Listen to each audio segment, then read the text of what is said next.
Yo, what's up, bro? If you are tired of bad bounces, then I suggest you watch this video and put this footwork pattern progression to the test.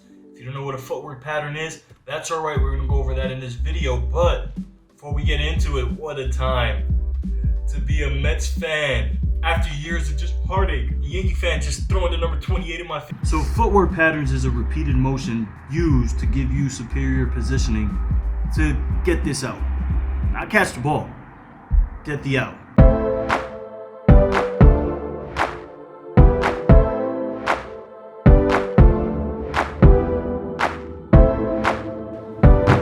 French toast or pancakes? Wait. Do you put your syrup on or do you put it in a cup? Because I've seen people put it in a cup, but I'll put it straight on it, man. Think of footwork patterns as this big memory test. Kind of like school. Really learn these footwork patterns. So when it comes to competing time, you got it down packed. It's easy. It's in your brain. It is wired. And all you got to do is just make the right decisions with your feet at that particular moment, because any false steps will definitely hurt your chances of catching this ball. Good steps only. So if I could use one sentence to let you know how important footwork patterns are, it'd be this. Footwork patterns allow you to operate from a state of flow. Now, in other words, flow state. What is flow state, you may ask? Oh, you gotta watch more Bruce. Don't think.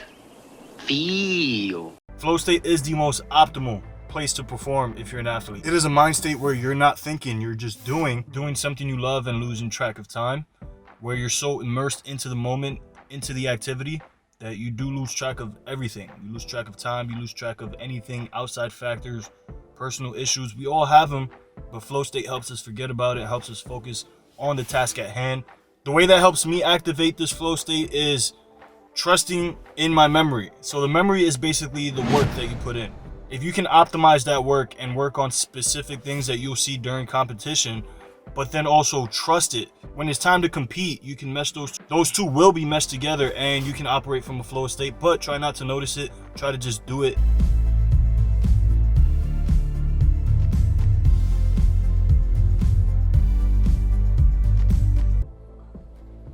Footwork patterns. That's what you're here for, ain't it? Now, the first footwork pattern that you should have in your arsenal, 100%, is the drop step lean.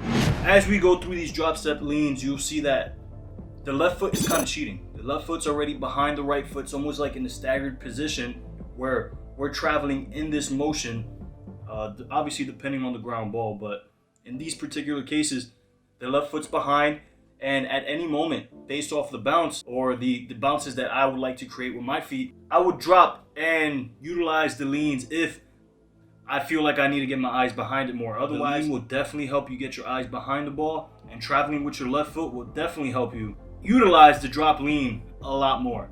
Now, this one's against popular belief only because anytime somebody drops a ball, the first problem would always be, hey, use two hands. And that's not always the case. And if you miss the ball, hey, keep your eye on the ball. We know that. We need something more in depth that's going to help us understand why we missed this ball.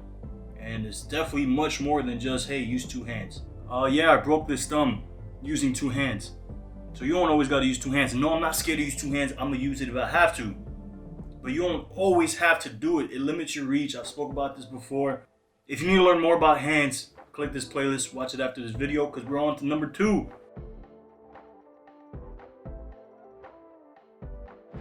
The forehand spin. Now, if there's two things that baseball players love, it is throwing sidearm and spinning. I don't know why. Don't ask me why. All I know is that they love it, and it looks dope. 100%. If you know how to do it, it looks dope. Save this tool.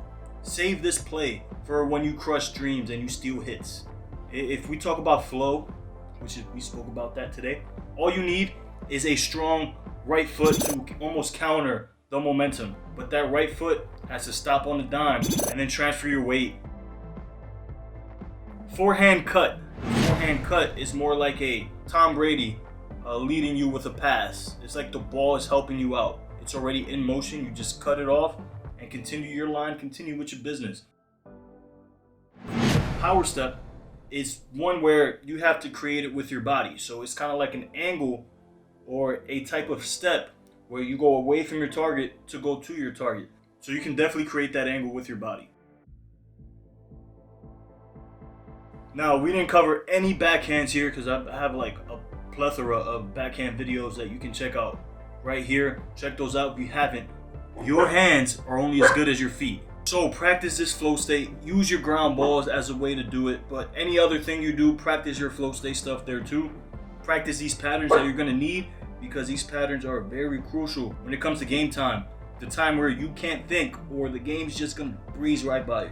So don't think, feel. Be water, my friend.